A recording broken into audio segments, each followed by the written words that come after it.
Wa sa'adana al-ikhlas wa huwa an takuna a'maluka kullaha lillahi ta'ala. Ya Allah, wa la yartaha qalbaka bimahamidika bimahamidin nas wa la tubali bimadhammatihim.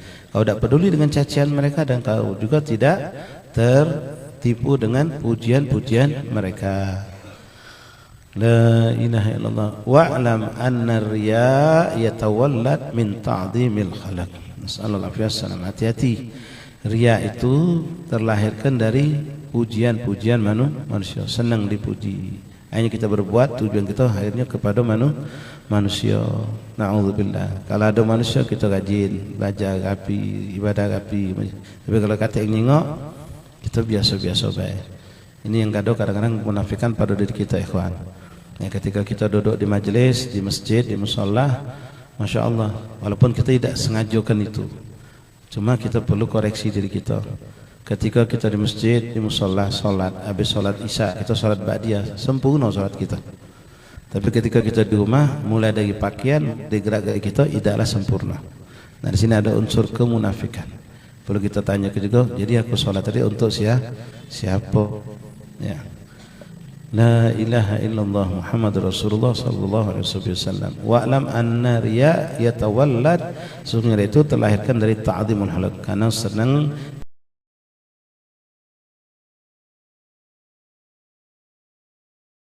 Bismillahirrahmanirrahim. Alhamdulillahi rabbil alamin. Hamdan syakirin, hamdan na'imin, hamdan yuwafi ni'amahu wa yukafi mazida. Ya Rabbana lakal hamdu kama yanbaghi li jalalikal karim wa 'azimi sultanik. Allahumma salli wa sallim wa barik wa karim ala sayyidina wa maulana Muhammad al-Fatih lima ughliq wal khatim lima sabaq nasiril haq bil haq wal hadi ila siratikal mustaqim wa ala alihi wa sahbihi haqqa qadrihi wa miqdarihi al-'azim. Nawayna ta'allum at-ta'lim wal-ifadata wal-istifada wan-nafa wal-intifa' tadhakkar tadhkir al-hath 'ala at-tamassuki bi kitabillah wa sunnatir rusuli wa du'a ila al-huda wa dalalata 'ala al-khair ibtigha' mardatillah wa qurbi wa thawabih. Allahumma aghnina bil ilm wa zayyinna bil hilm, akrimna bit taqwa, jammilna bil afiyah ya arhamar rahimin. Allahumma jammilna bil afiyah was salamah, haqiqna ya rabbana bit taqwa ma'al istiqamah, wa a'idna min mujibati nadamah yawm al qiyamah. Ya Hafidh ihfadna thabbitna ma'al thabat. Allahumma thabbitna lal haqqi wal huda. Allahumma hadha minka wa bika wa ilaik, wa la hawla wa la quwwata illa bik. Sallallahu ala sayyidina Muhammadin wa alihi wa sahbihi wasallam. Alhamdulillahi rabbil alamin. Ma'asyiral habaib, ma'asyiral asatidz, ma'asyiral ikhwan zairina rahimani rahimakumullah. Alhamdulillah, thumma alhamdulillah, thumma alhamdulillah, lakal hamdu syukra ya Rabbana. Bersyukur kita kepada Allah Subhanahu wa taala yang kembali memilih kita, mengumpulkan kita, memberikan kita kekuatan, kemampuan untuk melaksanakan apa yang telah kita jalankan dari ba'dal maghrib tadi, zikir di Masjid Al-Haddad, baca Asmaul Husna, qasidah mudhariyah dan bermacam munajat. Lalu Allah berikan pula kemampuan kepada kita untuk menziarah mereka para aulia, para ulama salihin, yang mudah-mudahan ini semua Allah memberikan dan Allah pun jadikan amal yang makbul untuk kita. Kita dipilih Allah, kita dikumpulkan Allah, dan kita pun dimuliakan oleh Allah Subhanahu wa taala.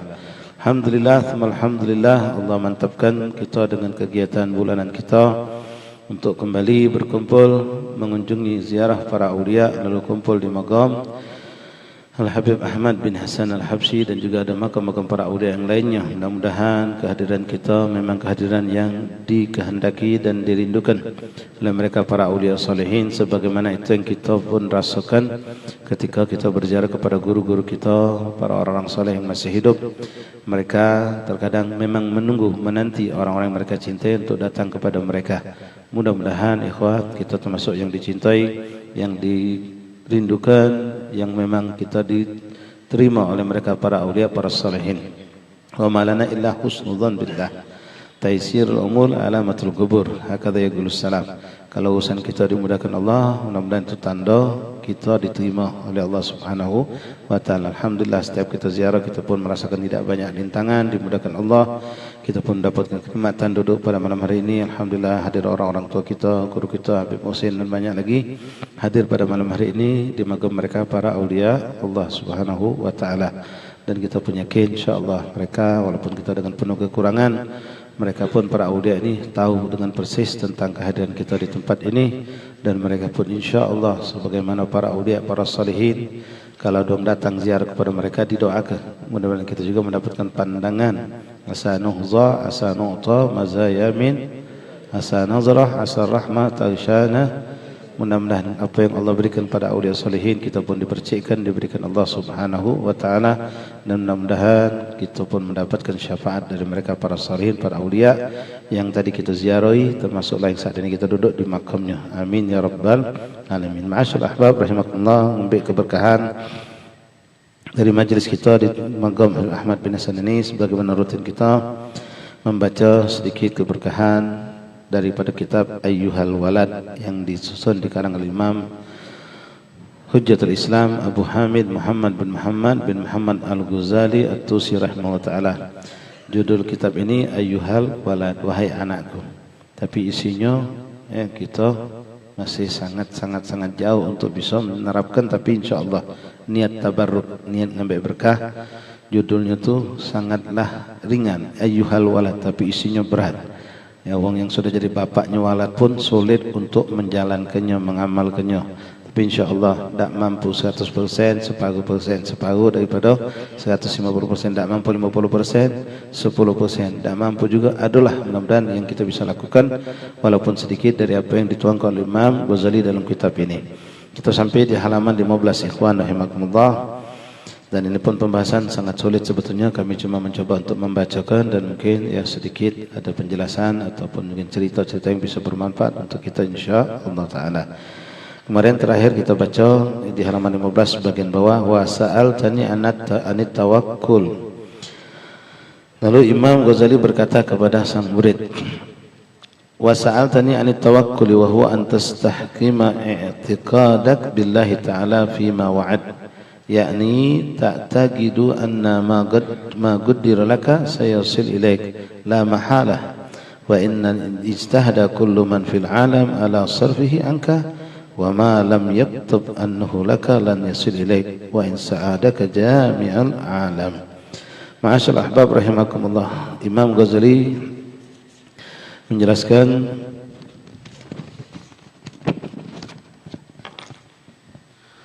tentang sang murid yang bertanya tentang makna tawakal kepada Allah Subhanahu wa taala. Sa'altani 'ani tawakkuli wa huwa an tastahkima al-i'tiqadaka billahi ta'ala fi ma wa'ad. Yaitu kita benar-benar meyakini tentang janji-janji Allah, meyakinkan sepenuhnya urusan kita, menyerahkan sepenuhnya urusan kita kepada Allah, dan kita yakin dengan janji Allah Subhanahu wa taala.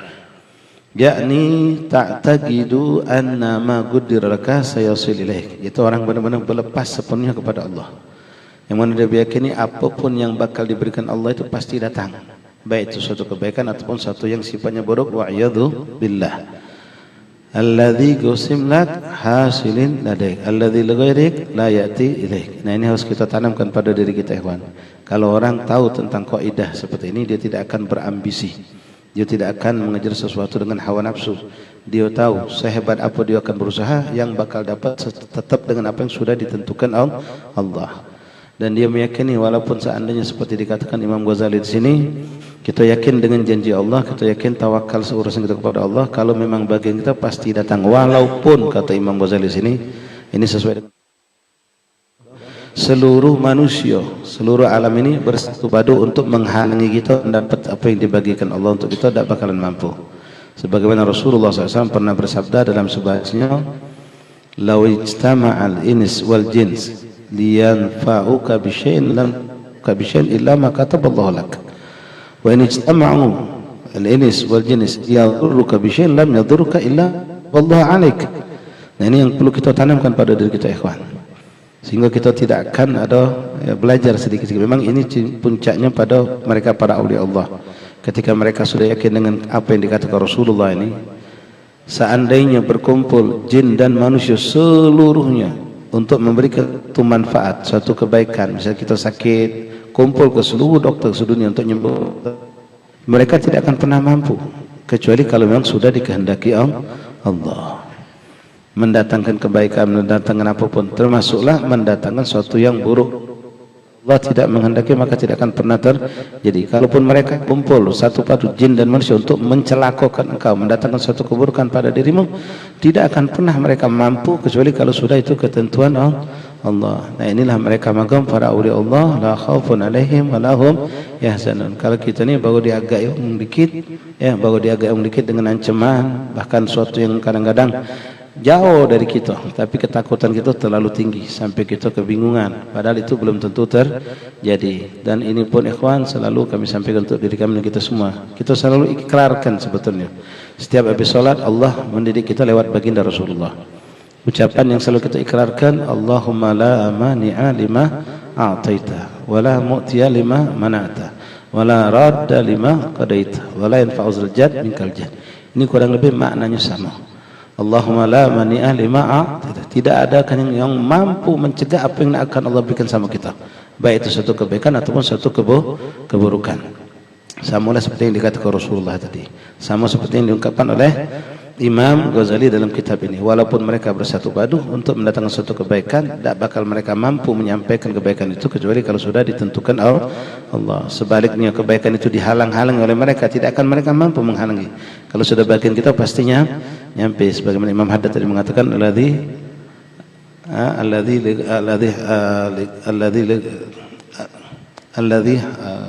ligairik la yasil ilaika, alladhi kusim lak hasilin ladai, alladhi ligairik la yati, yang sudah bagian kau pasti datang, pasti dapat. Ya, nak dihalangi wong macam mana pun pasti dia akan sampai kepada kita, baik secara masuk akal ataupun sampai dengan cara yang tidak masuk akal, pasti bakal nyampe kepada kita. Maka mereka para solehin tidak mau capek berpikir yang memberatkan pikiran mereka, serahkan urusan sama Allah Subhanahu wa ta'ala, menyerahkan sepenuhnya apa yang bakal terjadi. Itulah yang ketentukan Allah Subhanahu wa ta'ala. La ilaha illallah Muhammad Rasulullah. Dan mereka paling menjauhkan diri dengan mengandalkan apa yang namanya makhluk untuk mencapai tujuan mereka. Tidak ada istilah mereka mengandalkan kepandaian, sistem teori, kepandaian, keahlian, ya, apa yang sudah segala macam kecanggihan alami itu tidak pernah menjadi suatu landasan atau standar buat mereka. Untuk standar mereka tidak pernah, mereka tetap bersandar kepada kekuatan Allah Subhanahu wa ta'ala. Sebagaimana syarat mengatakan, kalau para solehin itu paling mereka menjauhkan hal itu. Mereka takut Allah cemburu kalau kita bersandar kepada makhluknya. Maka dikatakan, mani tamada bil musabbibul asbab hujiba lahu asbab. Siapa yang bersandarnya kepada Allah, dia akan urusin sama Allah, maka dia tidak akan terpengaruh dengan adanya sebab atau tidak adanya sebab. Kenapa? Dia tahu kekuatan Allah maha kuasa, maha mampu atas segalanya. Walaupun tidak kata sebab, maka akan tetap terjadi kalau Allah sudah berkehendak. Tapi sebaliknya, wa man i'tamada bil asbab hujiba lahu musabbibul asbab. Siapa yang bersandar kepada sebab, entah itu kecanggihan, kepinteran, kedudukan, jabatan, tanda tangan si fulan, izin si fulan, kecanggihan alat-alat yang kita miliki, ya, kalau kita bersandar dengan itu semua, maka kita akan terhijab dari Allah, musabbibul asbab. Imam Abdullah bin Al-Haddad pernah mengatakan, menunjukkan bagaimana tingkat tawakal beliau yang sangat luar biasa.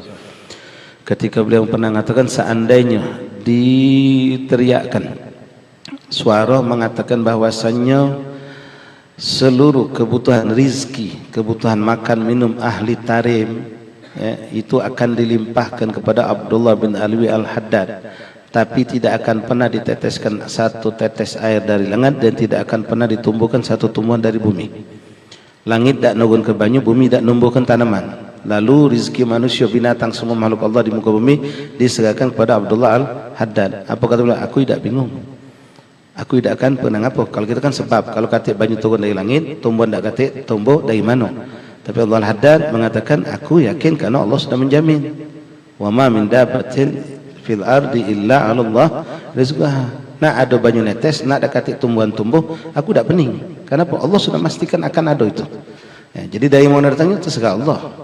Yang jelas beliau yakin dengan apa yang sudah dijanjikan. Ma wa'adallah. Apa yang dijanjikan Allah, mereka ya yakin dengan itu.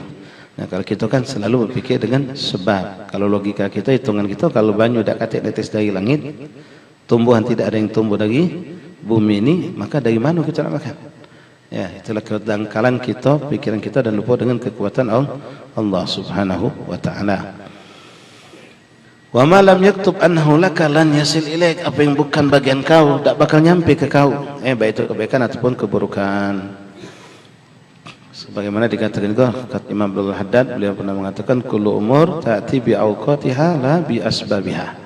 Segala perkara itu bakal terjadi sesuai dengan ketentuan Allah. Kapan waktu terjadi, kalau sudah waktunya pasti terjadi. Walaupun belum ada sebab. Jadi tidak mengandalkan sebab. Ada sebab pasti sebab, kalau sudah menghendaki terjadi pasti akan terjadi. Walaupun sebab itu sudah terkumpul semuanya, tapi Allah menghendaki belum terjadi, tidak akan pernah pula terjadi. Jadi berkaitan dengan iradat, qudrah dan iradanya Allah Subhanahu wa taala, bukan dengan teori kita, dengan sistem yang kita bikin. Nah, kita kadang-kadang nasallahu fiya, kita terlalu sombong angkuh dengan sistem yang kita buat. Apalagi sukses, bahkan kadang-kadang sistem itu datang dari orang kafir. Sistem itu, teori itu, alat itu, kita banggakan itu semua, padahal belum tentu itu semua mendatangkan kebaikan atau bisa mampu menolak suatu keburukan. Wa sa'altani 'anil ikhlas wa huwa an takuna a'maluka kulluha lillahi ta'ala wa la yartaha qalbuka bimahamidin nas wa la tubali bimadhammatihim. Nah, ini juga masalah ikhlas. Ikhlas ini suatu perkara yang ghaib, yang tidak tahu hakikatnya ini kecuali hanya Allah Subhanahu wa taala. Tapi Allah kadang memberikan alamat tentang keikhlasan seorang hamba dalam beramal itu. Biasa ada hasil yang ditampakkan, keberkahan yang nampak, istiqomah, kelanggengan itu akan muncul lewat keikhlasan. Hakikat ikhlas hanya Allah yang tahu. Nah, ikhlas itu kata Imam Ghazali, wasa'altana anil ikhlas wa huwa an takuna a'maluka, engkau menjadikan seluruh amal perbuatanmu kulluha lillah, semuanya karena Allah taala. Wala yartah qalbuka bimahamidin nas, hatimu tidak akan pernah tenang atau senang atau gembira ketika dipuji oleh manusia. Bahkan orang soleh itu kalau dipuji malah jadi takut. Al-madih kadzabah, pujian itu seperti sembelihan yang bisa membunuh kita. Berapa banyak kita gara-gara pujian kita tergelincir. Makna hubbud dunia itu ikhwan rahimakumullah bukan cuma dalam bentuk dunia, dalam harta atau jabatan kedudukan, termasuk madah, hubbul madah, senang dipuji, senang disanjung. Ini termasuk juga dunia yang merusak, yang ditakuti oleh mereka para salihin. Bahkan ba'dus salihin itu diceritakan kalau ada orang memuji mereka dilemparnya pakai pasir. Wong yang muji itu ngapo? Meracuni. Puji bahasa kita ini nguntal kulit pisang. Sisip kita bakal tergelincir. Bahkan kadang-kadang min dha'fil aql innas ini, kadang-kadang wong yang sudah selalu senang dipuji, kadang-kadang ada orang muji dia dengan perbuatan yang tidak dia lakukan tapi diterimanya. Dia tidak ngawi gitu, wong muji dia, diterima, senang dia. Saking dari kalau sudah wong senang dengan pujian. Nah, kau kata Imam Ghazali untuk menuju ikhlas itu kau tidak akan masuk senang gembira ketika ada orang memuji, dan kau tidak akan pernah ciut atau kecil hati ketika ada orang mencaci. Kata Imam Abu Bakar Adani bin Abdullah Dusan Akbar mengatakan, indi ma farqa bainal madh wadzam, tidak ada beda antara pujian dan cacian bagi aku, kata beliau. Sama baik. Pujian ataupun cacian sama baik untuk aku. Nah, kita mungkin belum capai seperti itu. Ma'asyul ahbab rahimani rahimakumullah, keikhlasan kita memang sulit untuk mendapatkannya, tapi kita minta sama Allah, mudah-mudahan Allah berikan. Kita ini jujur banyak gawe kita ini bukan karena Allah, karena manusia kebanyakan. Kebanyakan karena manusia. Kita pergi kondangan misalnya baik, ngapi ke baju, melagak ke baju penampilan kita, ngapo? Takut dikatai manusia, takut dicela oleh manusia. Datang cepat-cepat, jangan terlambat, kaget, dah lemak, dijengok. Ujungnya ke manusia itulah. Ujungnya ke manusia, itu kebanyakan kita. Lemahnya kita di situ. Namun ya kita tetap minta ampun sama Allah dan berusaha untuk menghilangkan itu semua. Ada orang yang berbuat benar-benar karena Allah, tidak bergoyang, tidak berubah. Ketika dia diberi ataupun tidak diberi, dia sama sikapnya, tidak ada perubahan. Kalau kita ni biasanya kalau berbuat baik sama kita, kita puji, kita baik. Kalau orang tidak mau memberi, kita caci, kita maki. Karena kita belum sadar kalau yang memberi dan menahan itu hakikatnya Allah. Tapi kalau kita sudah sadar, tahu ahlul ata' wal mana' huwa Allah, maka kita tidak akan benci dengan orang yang tidak nolong, tidak ngejo, dan kita tidak akan terlalu berlebihan memuji orang yang menolong atau memberi kita. Wa sa'altana al-ikhlas wa huwa an takuna a'maluka kulliha lillahi ta'ala. Ya Allah, wala yartah qalbaka bimahamidika bimahamidin nas wala tubali bimadammatihim.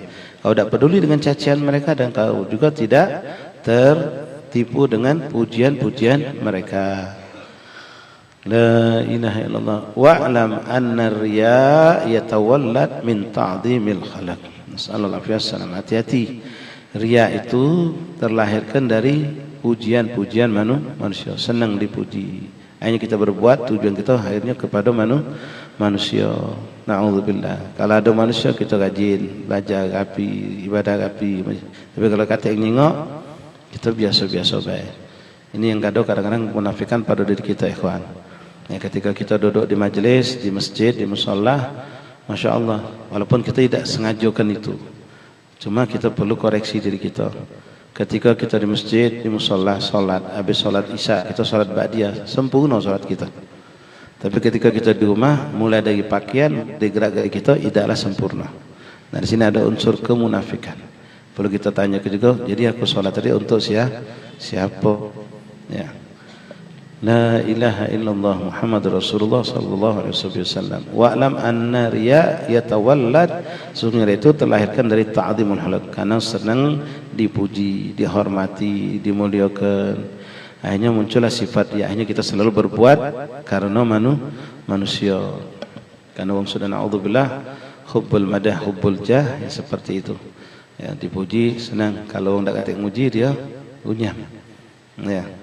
Kita ini kadang-kadang ya na'udzubillah macam kita penceramah nih, ya ceramah pas habis ceramah masya Allah, habis ceramah biasa pengen dengar adung masya Allah Ustaz ceramah antum pakam, nikmatnya meresap di hati. Itu yang kita tunggu.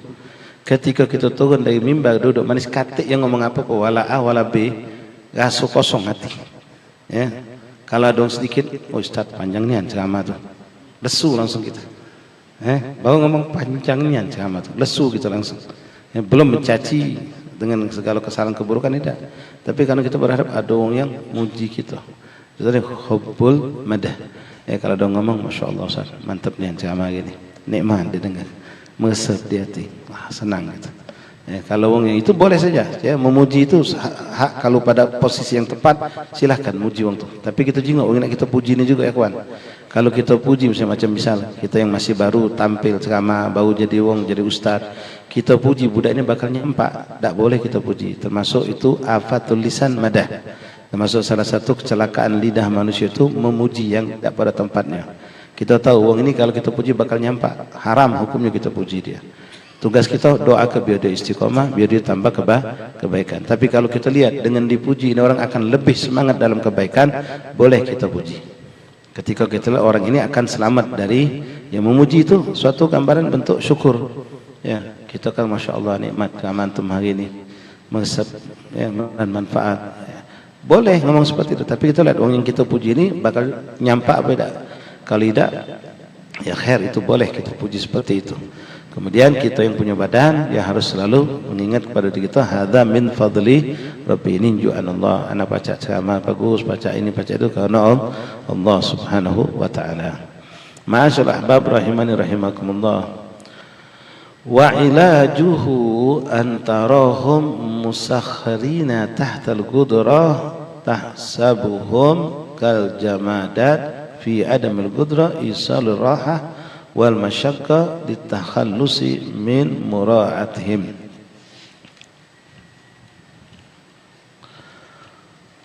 Wa mata tahsibuhum dhabil qudrah wa irada lan yab'uda anka riya. Kata Imam Ghazali, cara agar engkau bisa selamat dari sifat riya ini, kau lihat semua manusia itu ilajuh antarahum musakhirina tahtal qudrah. Semua manusia itu tidak ada kemampuan apa-apa, tidak ada kekuatan apa-apa. Mereka semua dalam kekuasaan, dalam ketetapan, ketentuan dari Allah Subhanahu wa taala. Tahsabuhum kal jamadat. Kau mandanglah mereka itu seperti ya jamadat, seperti benda-benda mati. Ya, kalau kita memandang mereka seperti benda-benda mati, dalam arti kata yang tidak akan pernah mampu memuji kita atau memberikan suatu pujian kepada kita, maka kita akan ikhlas karena Allah. Tapi karena kita memandang manusia adalah manusia yang pacak muji kita, maka kita kadang-kadang berbuat dengan segala cara agar orang itu memuji kita. Fi adami qudratil isalil rahah. Karena manusia ataupun siapapun itu, mereka tidak ada kemampuan pada hakikatnya untuk menyampaikan suatu kesenangan ataupun mendatangkan suatu kesulitan dari kita, atau membebaskan kita dari segala bentuk kesulitan atau kesusahan. Tapi kita kembalikan kepada Allah Subhanahu wa ta'ala. Dawil gudurah wa irada lan yab'ulka an riya. Jadi kita akan selamat dari riya kalau kita tidak mandang manusia itu sebagai manusia yang bakal muji kita. Ma'asyarul ahbab rahimani rahimakumullah, kita lihat salafun salihun selalu mereka dalam kitab mereka diawali dengan bismillah wala haula wala quwata illa billah. Antum bisa buka di antara kitab-kitab Imam Abdullah Al-Haddad. Nah, di situ untuk salah satu cara untuk menepiskan jangan sampai ada muncul sifat riya yang juga akan melahirkan kabur. Jadi mereka meyakinkan semua yang mereka dapat itu adalah dari pertolongan Allah Subhanahu wa ta'ala. Ma'asyarul ahbab rahimani rahimakumullah, antara ikhlas dengan riya, ya, ikhlas sama riya. Seakan-akan selama ini kita sering dengar ikhlas sama riya itu berlawanan. Kalau wong tidak ikhlas berarti riya, kalau wong riya itu berarti tidak ikhlas. Kalau wong ikhlas pasti tidak riya. Sebenarnya mereka ini terpisah, hewan, ya, antara riya dengan ikhlas. Boleh jadi orang selamat dari sifat riya, dia belum mencapai keikhlasan. Ya, orang yang sudah mencapai ikhlas insya Allah selamat dari riya. Tapi orang yang selamat baru dari riya belum tentu dia mencapai keikhlasan. Mungkin antum pernah dengar cerita yang terjadi di zaman Imam Abdullah bin Alwi Al-Haddad. Datang seorang, datang kepada Imam Abdullah Haddad. Wong ini katakanlah namanya Abdullah. Dia punya saingan di lingkungan dia namanya katakanlah Mahmud. Dua-dua wong tajir, wong berduit. Kalau sudah namanya infak sedekah ini bersaingan. Setiap apa yang mereka infak itu yang dia tuju adalah pujian manusia, takzimnya manusia. Kalau si Abdullah ngenjuk 10, maka Mahmud berusaha untuk ngenjuk 15. Dan itu selalu mereka dua-duanya ini ngambok kepada manusia. Dan ini jelas-jelas riaknya nampak. Akhirnya dengan izin Allah dapat hidayah, duduk depan Imam Haddad, dapat nasihat. Singkat cerita akhirnya dia menyadari tentang gawi dia selama ini adalah suatu kesalahan yang besar. Apa yang dia infakkan tidak ada nilai di sisi Allah. Sampailah akhirnya dia nyesal. Dia taubat, lalu dia memperbaiki diri. Suatu hari dia datang kepada Imam Abdullah bin Alwi Al-Haddad, si Abdullah ini. Dia datang kepada Abdullah Al-Haddad, lalu dia membawa uang yang cukup banyak. Dia dekat Imam Haddad, lalu dia ngomong kepada Imam Abdullah Al-Haddad, "Ya Habib, ana sudah tobat, tak lagi nak berbuat sedekah dengan cara riya. Ana nyesal dan ana malu di hadapan Allah. Nah sekarang ana pengen berbuat amal ikhlas karena Allah." Masya Allah, kata Abdullah Al-Haddad, "Apa yang nak kau lakukan?" "Ya Habib, ini aku bawa duit. Ini duit jumlahnya cukup besar. Aku melihat di kampung sebelah sana belum ada masjid. Dan aku sudah lihat di sana ada tanah yang dijual yang sangat cantik kalau untuk dijadikan masjid. Aku sudah tanya, cari-cari tahu tentang harga tanah itu, siapa pemiliknya. Nah sekarang ya Habib, aku tak galak aku ngawikannya. Kalau aku ngawikannya gak uang tahu. Jadi dihindarinya nanti ya. Sekarang aku titipkan sama antum. Ini duit aku serahkan sama antum, tolong belikan tanah di kampung itu, lalu bangunlah bangunan masjid di kampung itu, dan jangan sebutkan kalau itu dari milik aku." Ini wong pengen selamat dari dia, dan dia nyangka mungkin ikhlas dia dapat. Imam Abdullah Haddad murabbi, ya, mendengar itu sudah masuk satu levelan yang cantik. Ini wong sudah membuang sifat riaknya, sampai dia ngomong, "Ini duit jangan ceritakan sampai cukup, Allah, ana dan kau yang tahu Al Habib. Belikan tanah di situ, bangunkan masjidnya, dan jangan pernah sebut kalau aku yang bangun ini membeli ini tanah." Abdullah Haddad tahu wong ini baru mencapai derajat selamat dari riya, tapi keikhlasan mungkin belum dia capai. Kata Imam Haddad, "Oke, ya khair, agak aku beli tanah itu, lalu akan ku bangun." Tapi wong pasti nanya, "Ini siapa yang bangun nih Habib Abdullah? Pokoknya Habib jangan sebutkan nama aku." "Ya sudah," kata Abdullah Haddad. Habib nak sebut nama Habib tak apa-apa. Jadi wong tak bakal percaya, kata Abdullah Haddad, kalau aku yang bangun tanah dengan bangunan seperti itu. Mak manu seandainya, kata Abdullah Haddad, kalau bangunan ini sudah selesai dan ada orang bertanya sama aku, ini bangunan punya siapa? Ku katakan punya Mahmud. Begitu dikatakan Mahmud sayangan Dio dalam bersedekah, oh jangan cak itu be. Alang kelemak dia dapat namo. Nah kata Allah, kau selamat dari dia, tapi kau belum mencapai keikhlasan. Ya, belum mencapai keikhlasan. Contoh lagi banyak ikhwan. Mana misal kami ini ngajari antum tentang sunnah Rasulullah. Nah, ini kadang-kadang kita nih ud'u ilallah, saja ajak wong ke jalan Allah, tapi banyak kita ngajak wong ke ustaz pribadi kita biar cinta sama kita, atau cinta dengan majlis kita, atau cinta dengan sekolah kita, dengan pesantren kita, atau cinta dengan yayasan kita, atau perkumpulan kita. Bukan karena Allah. Masalah keikhlasan. Misal ikhwan rahimakumullah, ana ngajarkan antum tentang make siwak. Ana sampaikan di majlis-majlis, dulu belum banyak umat siwak, akhirnya Masya Allah banyak umat siwak, dan ana tidak tahu jelas mereka ini karena ana apa karena wong lain. Akhirnya supaya saking senang nengok banyak make siwak, ana suruh seorang daripada kawan cobain itu juga, nah budak-budak muda itu, nah kayaknya baru hijrah itu, mereka make siwak. Ente tanya, tahu dari mana tentang fadilah siwak? Dari mana mereka dapat ilmu tentang sunnah siwak itu? Ana berharap dapatnya dari ana. Ana berharap dapatnya dari ana, dapat ilmu, dapat hidayah itu. Lalu kawan tadi marailah budak tadi itu. Masya Allah ditegaunya, ta'aruf, lalu nanya, kamu pakai siwak dari kapan? Oh, alhamdulillah sudah jalan 4 bulan kami pakai siwak terus. Masya Allah istiqomah, alhamdulillah. Kamu tahu siwak nih, sunnah siwak dari mana? Oh, alhamdulillah kami tahu siwak pertama kali waktu duduk di Ustadz Junaidi. Ustadz Junaidi yang menjelaskan tentang siwak. Nah dari situlah kami pakai siwak. Datang hamba Allah njelaskan nyampe ke mana. Ustadz Sukilana tanya, uji budak-budak itu mereka sudah pakai siwak dari 4 bulan yang lalu semenjak mereka pernah duduk di majelis Ustadz Junaidi. Sat lesu anak. Anak lesu, dak sembira, dak senang. Allah ini penyakit ikhwan. Sahnya anak gembira, nak lewat siapapun hidayah itu nyampe Allah. Jadi selama ini kita berharap kita inilah yang bagus kuang, kita yang jangan juk hidayah uang. Padahal Allah bisa jadikan nunjuk lewat siapapun. Seharusnya kalau memang ikhlas karena Allah, dia nak yang penting sudah nyampaikan. Ini saya yang masih ingat salah satu magalah Habib Muhammad bin Alwi Al-Maliki. Berbuatlah kalau menyampaikan hidayah, jangan kau peduli mak mana respon uang sama kau. Kita ini kadang mengharap respon uang. Apa karena bukan kami semenjak dengar dari Ustaz Suki senang bangga anak senang. Tapi ketika dengar dari Ustaz Junaidi lesu anak. Jadi tujuan anak nyampaikan ini apa? Ya, kalau memang tujuan kita ni ud'u ilallah, ngajak uang jalan siapapun, ya alhamdulillah, siapa dapat hidayah lewat siapapun kita melok senang. Nah di sini keikhlasan kita belum benar-benar karena Allah Subhanahu wa taala. Banyak yang gawe kita ni ikhwan, kadang-kadang kita malu sama Allah. Gawe kita yang kageno manusia. Ente ngantuk berat di majlis tapi ente paksa ke melotot. Ente paksa ke sampai kucuk-kucuk ngapo? Malu ke jing aku tidur. Bukan karena takut ilmu lewat, tapi malu takut jing uang teh ngantuk. Ya.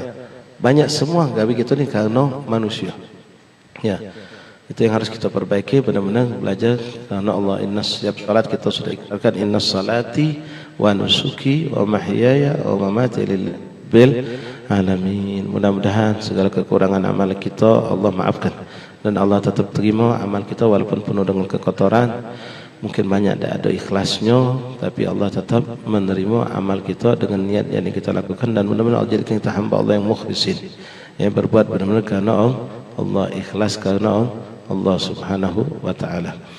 Ma'asyiral ahbab rahimakumullah, mungkin yang bisa kami sampaikan pada malam hari ini. Mudah-mudahan Allah berkahi, Allah ridai perkumpulan kita. Fa insyaallah taala kita besok menyambut hari kemerdekaan. Sudah kami sempat sampaikan kemarin. Yuk kita jadi wong-wong yang memberi kemanfaatan untuk lingkungan kita. Di mana-mana disambut dengan bermacam-macam kegiatan hiburan, perlombaan segala macam. Ya itu boleh-boleh baik sampai, tapi kita harus lihat kalau di situ ada bentuknya kemaksiatan, unsur perjudian, ada buka aurat, ada hal-hal mengumbar syahwat, maka kita harus menghindarinya dan kalau pacak mencegahnya. Ya, jangan sampai kita jadi malah penonton atau melok dalam kesalahan tersebut. Banyak terjadi, ya kita saksikan macam manjat pinang, itu kan banyak muka aurat. Ya, kita melak nonton, sisip itu melak manjat. Ya, kemudian yang kedua efek buruknya manjat pinang, apalagi sepak bola itu banyak meninggal ke sholat. Ya, mulai jam 2 selesai pakai maghrib. Nah ini harus kita unjuk masukan kepada RT RW lingkungan kita. Ya, kemudian hal-hal yang sifatnya kadang-kadang ada unsur perjudian di situ, luruskan jangan sampai terjadi yang sifatnya perjudian, apalagi yang sifatnya kemungkaran, ya hiburan panggung masyarakat yang dengan organ tunggal dengan betina joget dan keruan, yang unjuk masukan, tidak mampu mencegah lagi dari kemaksiatan tersebut. Mudah-mudahan Allah SWT memberkahi perkumpulan kita malam hari ini, meridhai kita, dan insyaallah panjang umur dan afiat. Sebelum bulan Maulid masih ada 1 bulan Safar lagi, insyaallah kita ada 1 kali pertemuan lagi insyaallah taala. Kini saja ikhwan yang bisa kami sampaikan, lebih kurang minta maaf dan jazakumullah khair jazaa atas kehadiran terus sekalian. Dan terima kasih banyak kepada panitia yang selalu berbuat untuk mensukseskan ini acara, dan terima kasih atas apapun yang antum sumbangkan untuk acara ini. Hadza ma aqulu lakum astaghfirullah li wa lakum astaghfirullah min qawlin bila amalin wa na'udzu billahi min dzalik. Sallallahu alaihi wasallam. Alhamdulillahirabbil alamin.